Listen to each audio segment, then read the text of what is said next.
Hello, dear students. Welcome to this video class. My name is Shambhalinga Pakaikat, Assistant Professor of History, working in Government First Grade College, Nesarki. Students, in this video class, we are going to learn about the geographical features of India and its impact on history.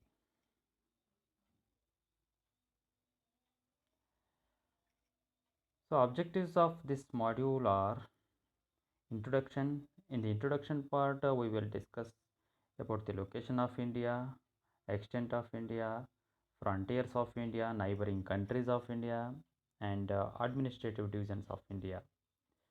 ಅಂದರೆ ಈ ಘಟಕದ ಒಂದು ಉದ್ದೇಶ ಪೀಠಿಕಾ ಭಾಗವು ಭಾರತದ ನೆಲೆಯ ಬಗ್ಗೆ, ಭಾರತದ ವಿಸ್ತಾರದ ಬಗ್ಗೆ, ಭಾರತದ ಗಡಿಗಳ ಬಗ್ಗೆ, ಭಾರತದ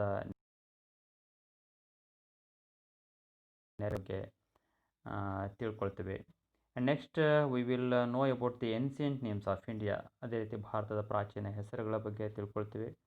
and geographical features of India and its impact on Indian history, ಅಂದರೆ ಭಾರತದ ಭೌಗೋಳಿಕ ಲಕ್ಷಣಗಳೇನು, ಸೊ ಅವು ಇತಿಹಾಸದ ಮೇಲೆ ಯಾವ ರೀತಿಯ ಪ್ರಭಾವವನ್ನು ಬೀರಿದ್ದಾವೆ ಅನ್ನೋದ್ರ ಬಗ್ಗೆ ಸಹಿತ ಈ ಒಂದು ಘಟಕದಿಂದ ತಿಳ್ಕೊಳ್ತೀವಿ. Finally we will discuss about the conclusion also. So these are the objectives of this module. Yes, in the introduction part, first of all, we discuss about the location of India. Location of India, ಭಾರತದ ಒಂದು ನೆಲೆಯ ಬಗ್ಗೆ ನಾವು ತಿಳ್ಕೊಳ್ಳೋಣ. So geographically India is located in the northern hemisphere and India is at the centre of the eastern hemisphere of the world. ಅಂದರೆ ಭೌಗೋಳಿಕವಾಗಿ Bharat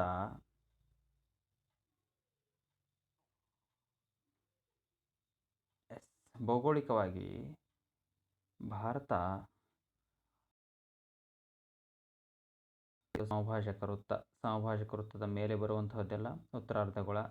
so ಉತ್ತರಾರ್ಧಗೋಳದಲ್ಲಿದೆ. ಅದೇ ರೀತಿ 0 degree ರೇಖಾಂಶ ಲಂಡನ್ನಿನ ಹತ್ತಿರ ಉತ್ತರದಿಂದ ದಕ್ಷಿಣಕ್ಕೆ ಹಾದು ಹೋಗಿರುವಂತಹದ್ದು. ಸೊ ಈ 0 ಡಿಗ್ರಿ ರೇಖಾಂಶಕ್ಕೆ ಪೂರ್ವದಲ್ಲಿ ಬರುವಂತಹದ್ದೆಲ್ಲ ಪೂರ್ವಾರ್ಧಗೋಳ. ಸೊ ಭಾರತ ಜಗತ್ತಿನ ಒಂದು ನಕ್ಷೆಯಲ್ಲಿ ಉತ್ತರಾರ್ಧಗೋಳ ಮತ್ತು ಪೂರ್ವಾರ್ಧಗೋಳದಲ್ಲಿ ಕಂಡುಬರುತ್ತೆ. ಓಕೆ.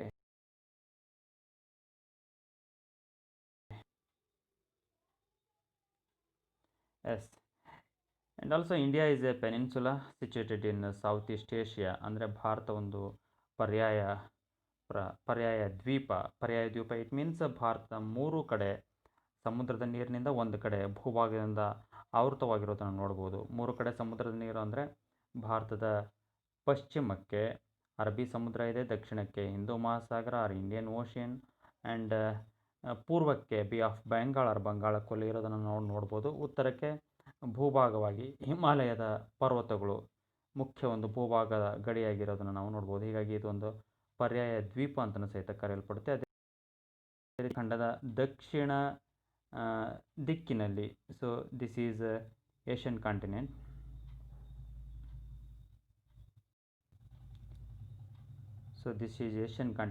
ಏಷ್ಯಾ ಖಂಡದ ದಕ್ಷಿಣ ಭಾಗದಲ್ಲಿ ಭಾರತ ಇರುವುದನ್ನು ನಾವು ನೋಡ್ಬೋದು ವಿದ್ಯಾರ್ಥಿಗಳೇ.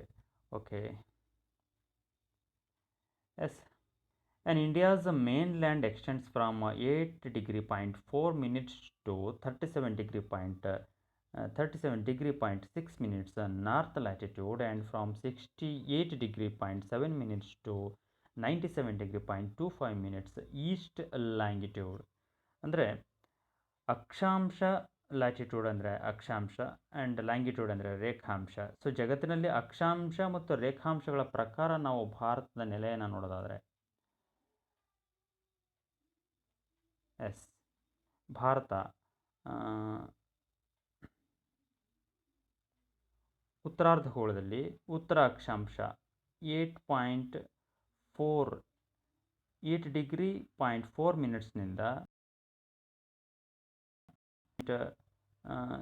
6 ವರೆಗೆ. ಅದೇ ರೀತಿ ಪೂರ್ವಾರ್ಧಗೋಳದಲ್ಲಿ ಪೂರ್ವ ರೇಖಾಂಶ 68°.7' ಪೂರ್ವ ರೇಖಾಂಶ 97°.25' ವರೆಗೆ ಈ ಒಂದು ವಿಸ್ತಾರದಲ್ಲಿ ಹರಡಿಕೊಂಡಿರೋದನ್ನು ನಾವು ನೋಡ್ಬೋದು ವಿದ್ಯಾರ್ಥಿಗಳೇ. Yes, And the Indira Point, the southernmost point, is located in the Nicobar Island at 6 degree 45 minutes northern latitude. And also the northern tip of India is Indira Col. It's in Jammu and Kashmir. So ಭಾರತದ ಮೇನ್ಲ್ಯಾಂಡ್ನ ಭಾರತದ ಒಂದು ಮುಖ್ಯ ಭಾಗದ ದಕ್ಷಿಣದ ತುತ್ತ ತುದಿ ಯಾವುದಂದರೆ ಅದು Kanyakumari. So Kanyakumari ಈ ಭಾಗದಲ್ಲಿ ಬರುತ್ತೆ. ಆದರೆ ಭಾರತ ದ್ವೀಪಗಳನ್ನು ಒಳಗೊಂಡಂಥ ಭಾರತದ ದಕ್ಷಿಣ ತುದಿ ಯಾವುದಪ್ಪ ಅಂದರೆ ಅದು ಅಂಡಮಾನ್ ನಿಕೋಬಾರ್.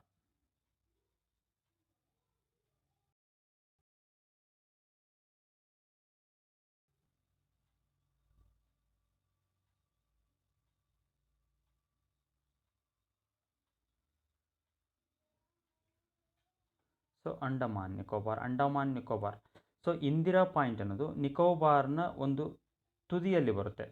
ಸೊ ಆ ನಿಕೋಬಾರ್ನ ತುದಿಯಲ್ಲಿ ಬರುವಂತಹ ಇಂದಿರಾ ಪಾಯಿಂಟ್ 6 ಡಿಗ್ರಿ 45 ನಿಮಿಷ.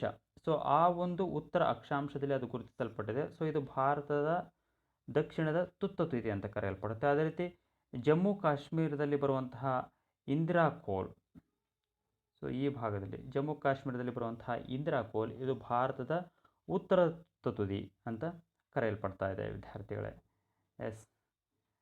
And the Tropic of Cancer, it means 23.50 northern latitude passes through the middle of the country, and 82.50 eastern longitude is the central meridian of India. Especially the Indian Standard Time is based on this longitude. I mean, ಭಾರತದ ಒಂದು ಮಧ್ಯಭಾಗದಲ್ಲಿ ಕರ್ಕಾಟಕ ಸಂಕ್ರಾಂತಿ ವೃತ್ತ,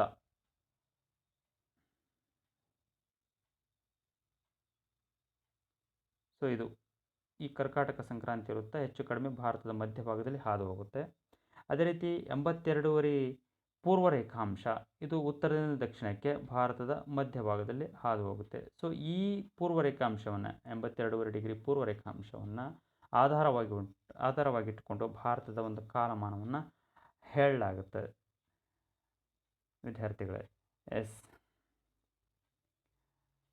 And next we will see about the extent of India. ಭಾರತದ ವಿಸ್ತಾರದ ಬಗ್ಗೆ ನೋಡೋಣ ವಿದ್ಯಾರ್ಥಿಗಳೇ. So India is the 7th largest country in the world after Russia, Canada and China, USA, Brazil, Australia. Russia ಬರುತ್ತೆ, ಆನಂತರ ಅಮೇರಿಕಾ ಬರುತ್ತೆ, ಅಮೇರಿಕಾದ ನಂತರ ಬ್ರೆಜಿಲ್ ಬರುತ್ತೆ, ಬ್ರೆಜಿಲ್ನ ನಂತರ ಆಸ್ಟ್ರೇಲಿಯಾ ಬರುತ್ತೆ. ಸೊ ಆಸ್ಟ್ರೇಲಿಯಾದ ನಂತರ 7ನೇ ಅತಿ ದೊಡ್ಡ ದೇಶ ಯಾವುದು ಜಗತ್ತಿನಲ್ಲಿ ಅಂದರೆ ಅದು Bharata. So India has a total area of 32,87,263 square kilometre. It accounts for only 2.42% of the world's total area. So ಭಾರತದ ವಿಸ್ತಾರ ಎಷ್ಟಿದೆ ಅಂದರೆ ಜಗತ್ತಿನಲ್ಲಿ ಜಗತ್ತಿನ ಭೂಭಾಗದ 2.42% ಅಷ್ಟು ಭೂಮಿಯನ್ನು ನಾವು ಜಗತ್ತಿನ ಭೂಭಾಗದಲ್ಲಿ ಹೊಂದಿದ್ದೇವೆ. ಆದರೆ ಪಾಪ್ಯುಲೇಷನಲ್ಲಿ ವರ್ಲ್ಡಲ್ಲಿ ನಂಬರ್ 2ನೇ ಪ್ಲೇಸಲ್ಲಿದ್ದೇವೆ. ಸೊ ಟೋಟಲಾಗಿ ಭಾರತದ ಒಂದು ವಿಸ್ತೀರ್ಣ 32,87,263 ಚದರ kilometre. So the east to west ಅಂದರೆ from the east to east to west, ಪೂರ್ವದಿಂದ ಪಶ್ಚಿಮಕ್ಕೆ ಇದರ ಉದ್ದಳತೆ ಎಷ್ಟಿದೆ ಅಂದರೆ ಓವರ್ 2,933 ಕಿಲೋಮೀಟರ್ಸ್ ಇದೆ. ಅದೇ ರೀತಿ ಫ್ರಮ್ ನಾರ್ತ್ ಟು ಸೌತ್ ಇದರ ಒಂದು ಉದ್ದಳತೆ ಎಷ್ಟಿದೆ, ಉತ್ತರದಿಂದ ದಕ್ಷಿಣಕ್ಕೆ ಇದರದ ಒಂದು ಉದ್ದಳತೆ ಎಷ್ಟಿದೆ ಅಂದರೆ 3,214 ಕಿಲೋಮೀಟರ್, 3,214 ಕಿಲೋಮೀಟರ್ಸ್ ವಿದ್ಯಾರ್ಥಿಗಳೇ. Yes. And next we will see about the frontiers of India. India has land and water frontiers, already you know. So ಭಾರತ ಭೂಗಡಿಯನ್ನು ಹೊಂದಿದೆ, ಅದೇ ರೀತಿ ನೀರಿನಿಂದ ಆವೃತವಾದಂಥ ಗಡಿ, ಇಟ್ ಮೀನ್ಸ್ ತೀರ ಪ್ರದೇಶವನ್ನು ಸಹಿತ ಭಾರತ ಹೊಂದಿದೆ. So both frontiers India has. So the land frontiers of the country is about 15,200 kilometres. ಅಂದರೆ ಭಾರತದ ಭೂಗಡಿ ಭಾಗ 15,200 ಕಿಲೋಮೀಟರ್ನಷ್ಟು ಉದ್ದವಾಗಿದೆ. ಸೊ ಇಲ್ಲಿಂದ ಗುಜರಾತ್ನಿಂದ ಈ ರೀತಿ ಭಾರತದ ಒಂದು ಭೂಗಡಿ ಭಾಗ 15,200. ರೀತಿ ಭಾರತದ ಒಂದು ಕೋಸ್ಟಲ್ ಲೈನ್ ತೀರ ಪ್ರದೇಶ ಸುಮಾರು ಮುಖ್ಯ ಭಾರತದ ತೀರ ಪ್ರದೇಶ 6,100 ಕಿಲೋಮೀಟರ್. ಇಲ್ಲಿಂದ 6,100 ಕಿಲೋಮೀಟರ್ನಷ್ಟಿದೆ.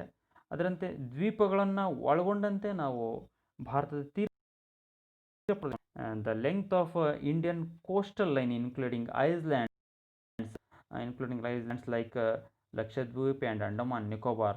The total length of coastal line is 7,516.5 kilometre ಇರೋದನ್ನು ನಾವು ನೋಡ್ಬೋದು ವಿದ್ಯಾರ್ಥಿಗಳೇ. Yes, next we will see the neighbouring countries of India. India has 9 key neighbouring countries. So ಭಾರತದ ನೆರೆಹೊರೆ ದೇಶಗಳನ್ನು ನಾವು ನೋಡೋದಾದರೆ ಭಾರತ 9 ಮುಖ್ಯವಾದ ನೆರೆ ದೇಶಗಳನ್ನು ಹೊಂದಿರೋದು. ಸೊ ಹಾಗಾದರೆ ವಿಚ್ ಆರ್ ದೋಸ್, ಅವು ಯಾವುಗಳು ಅಂತ ನಾವು ನೋಡೋದಾದರೆ, so yes we will see in present Indian map. So those neighbouring countries are Pakistan, Afghanistan, China, Tibet, Nepal, Bhutan, Myanmar, Bangladesh and Sri Lanka. So Sri Lanka is separate from our mainland by Pak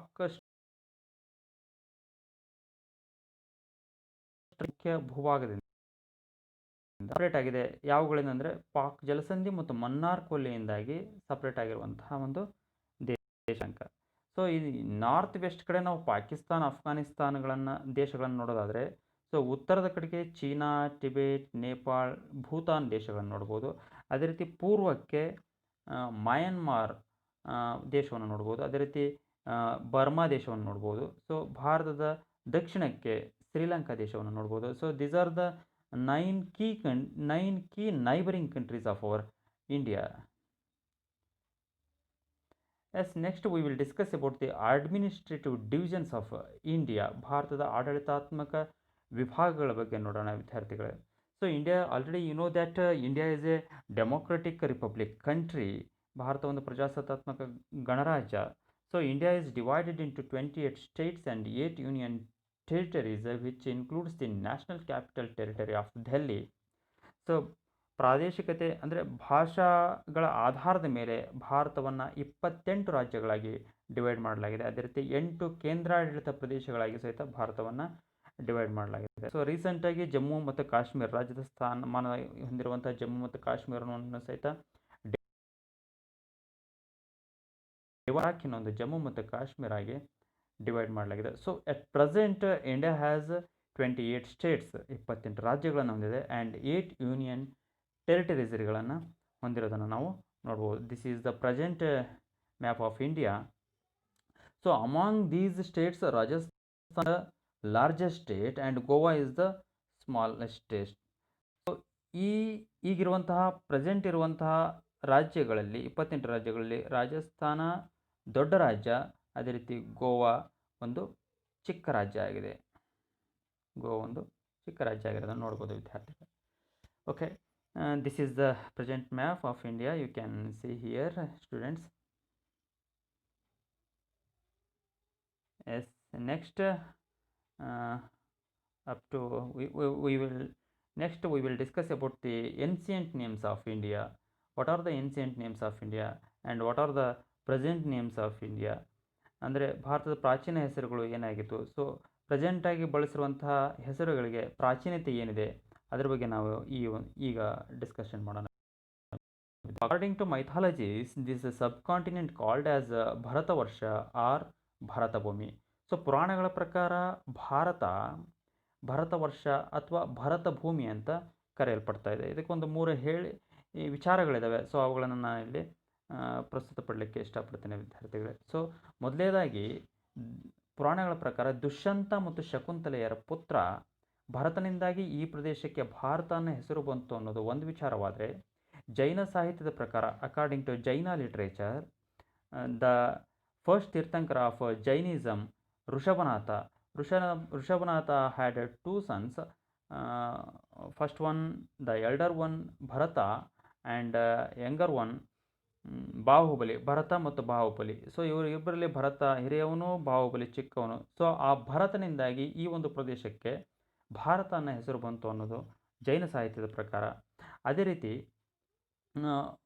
ಅದೇ ರೀತಿ ವೈದಿಕ ಸಾಹಿತ್ಯದ ಪ್ರಕಾರ ನಾವು ನೋಡೋದಾದರೆ, ವೇದ ಸಾಹಿತ್ಯಗಳು ಆರ್ಯರು ಭಾರತಕ್ಕೆ ಬಂದ ಮೇಲೆ ಹುಟ್ಕೊಳ್ತು. ಸೊ ಆ ಆರ್ಯರು ಪಂಗಡಗಳಾಗಿ ಭಾರತಕ್ಕೆ ಬಂದರು. ಅದರಲ್ಲೂ ವಾಯುವ್ಯ ಭಾರತಕ್ಕೆ ಮೊದಲು ಬಂದರು. ಆ ಆರ್ಯ ಅನ್ನುವ ಒಂದು ಪಂಗಡ ಬಲು ಮುಖ್ಯವಾದಂಥ ಪಂಗಡ ಆಗಿತ್ತು. ನಂತರ ಆ ಭರತ ಪಂಗಡ ಭಾರತ ಸೇರಿದ್ರಿಂದ, ಸೊ ಆ ಭರತ ಪಂಗಡದಿಂದಾಗಿ ಈ ಪ್ರದೇಶಕ್ಕೆ ಭಾರತ ಅನ್ನುವ ಹೆಸರು ಬಂತು ಅನ್ನೋದು ಇನ್ನೊಂದು ವಿಚಾರ ವಿದ್ಯಾರ್ಥಿಗಳೇ. So in Vedic text, the Aryan reason called as ಸಪ್ತ ಸಿಂಧವಾಹ. ಅಂದರೆ ವೇದ ಸಾಹಿತ್ಯದಲ್ಲಿ ಆರ್ಯರು ಮೊದಲು ಬಂದು ನೆಲೆಸಿರುವಂತಹ ಪ್ರದೇಶವನ್ನು ಸಪ್ತ ಸಿಂಧವಾಹ ಅಂತ ಕರೆಯಲ್ಪಟ್ಟಿದೆ. ಸೊ ಈಗಿರುವಂತಹ ಈ Pakistan, before independence, this is part of our India. So this Pakistan and Bangladesh also, this is the part of our India. So ಈ ಪಾಕಿಸ್ತಾನದಲ್ಲಿ ಸಿಂಧೂ ನದಿ ಹಿಮಾಲಯದಲ್ಲಿ ಹುಟ್ಟಿ ಭಾರತ ಮತ್ತು ಪಾಕಿಸ್ತಾನದಲ್ಲಿ ಹರಿಯೋದ್ರ ಮುಖಾಂತರ ಕೊನೆಗೆ ಅರೇಬಿಯನ್ ಸಿಯನ್ನು ಸೇರುತ್ತೆ. ಅದೇ ರೀತಿ ಸಿಂಧೂ ನದಿಗೆ ಉಪನದಿಗಳಾಗಿ ಝೀಲಂ, ಚಿನಾಬ್, ರಾವಿ, ಬಿಯಾಸ್, ಸಟ್ಲಜ್ ಇದ್ದಾವೆ. ಸೊ 7 ಉಪನದಿಗಳು. ಸೊ ಹೀಗಾಗಿ ಸಪ್ತ ಅಂದರೆ 7, ಸಿಂಧೂ ಮತ್ತು ಉಪನದಿಗಳು 7 ನದಿಗಳು ಈ ಒಂದು ಪ್ರದೇಶದಲ್ಲಿ ಆರ್ಯರು ಬಂದು ನೆಲೆಸಿರೋದ್ರಿಂದ, ಮೊದಲಿಗೆ ಬಂದು ನೆಲೆಸಿದ್ರಿಂದ ಈ ಒಂದು ಪ್ರದೇಶವನ್ನು ಸಪ್ತ ಸಿಂಧುವಾಹ ಅಂತ ಅವರು ಕರೆದರು. ಸೊ ಈ ಸಪ್ತ ಸಿಂಧು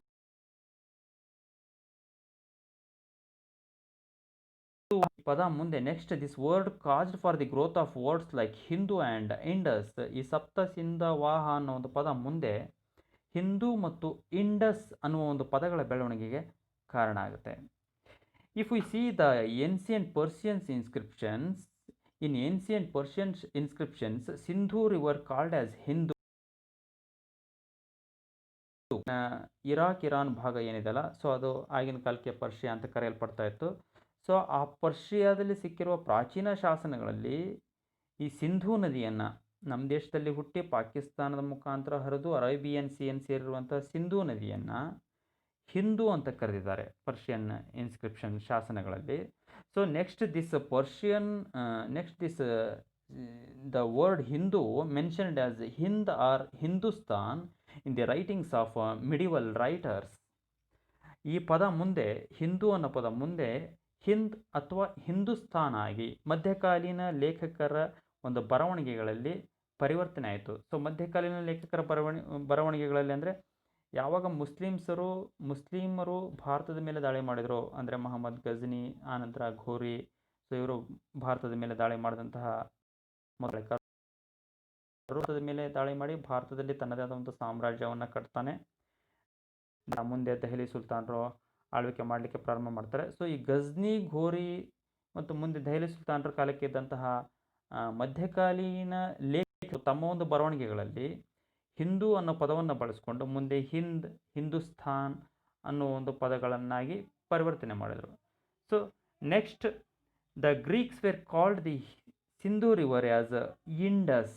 ಅದೇ ರೀತಿ ಬಿಫೋರ್ ಕ್ರಿಸ್ತ ಆರ್ ಬಿಫೋರ್ ಕಾಮನ್ ಎರಾ, ಸಾಮಾನ್ಯ ಶಕಕ್ಕಿಂತ ಪೂರ್ವದಲ್ಲಿ ಗ್ರೀಕರು ಸಹಿತ ಭಾರತದ ಮೇಲೆ ದಾಳಿ ಮಾಡಿದರು. ಅಂದರೆ ಅಲೆಕ್ಸಾಂಡರ್ ದಾಳಿ ಮಾಡಿದ, ಆನಂತರ ಅಲೆಕ್ಸಾಂಡರ್ ದಾಳಿ ಮಾಡಿದ ಮೇಲೆ ಗ್ರೀಕರು ಸಹಿತ ಈ ವಾಯುವ್ಯ ಭಾರತದಲ್ಲಿ, ಸೊ ಈ ಭಾಗದಲ್ಲಿ ಅಲೆಕ್ಸಾಂಡರ್ ದಾಳಿ ಮಾಡಿದ. ಅಲೆಕ್ಸಾಂಡರ್ ನಂತರ ಗ್ರೀಕರು ಸಹಿತ ಈ ಭಾಗದಲ್ಲಿ ನೆಲೆ ನಿಂತುಬಿಟ್ಟು ತಮ್ಮ ಒಂದು ಆಳ್ವಿಕೆಯನ್ನು ಮಾಡಿದರು. ಸೊ ಆ ಗ್ರೀಕರು ಇಲ್ಲಿ ಹರಿದಿರುವಂತಹ ಸಿಂಧೂ ನದಿಯನ್ನು ಇಂಡಸ್ ಅಂತ ಕರೆದರು. They called Sindhu river as Indus. Next, the Indus word converted into Indoi, finally India. So ಈ ಗ್ರೀಕರು ಕರೆದಂತಹ ಇಂಡಸ್ ಅನ್ನೋ ಪದ ಮುಂದೆ ಇಂಡೋಯ್ ಅಂತ ಆಯಿತು, ಕೊನೆಗೆ ಆಯಿತು. ಸೊ ಎಟ್ ಪ್ರೆಸೆಂಟ್ ನಾವು ನಮ್ಮ ಒಂದು ದೇಶವನ್ನು ಭಾರತ, ಇಂಡಿಯಾ, ಹಿಂದೂಸ್ತಾನ್ ಈ 3 ಹೆಸರುಗಳಿಂದ ಕರೀತಾ ಇರೋದನ್ನು ನೋಡ್ತಾ ಇದ್ದೇವೆ ವಿದ್ಯಾರ್ಥಿಗಳೇ. S,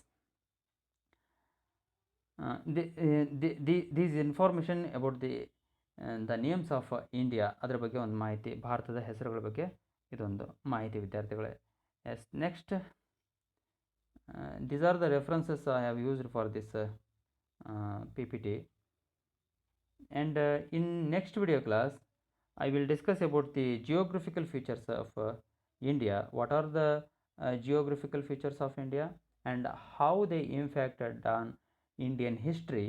We will discuss in next video class, students. Thank you for your patience listening. Thank you very much.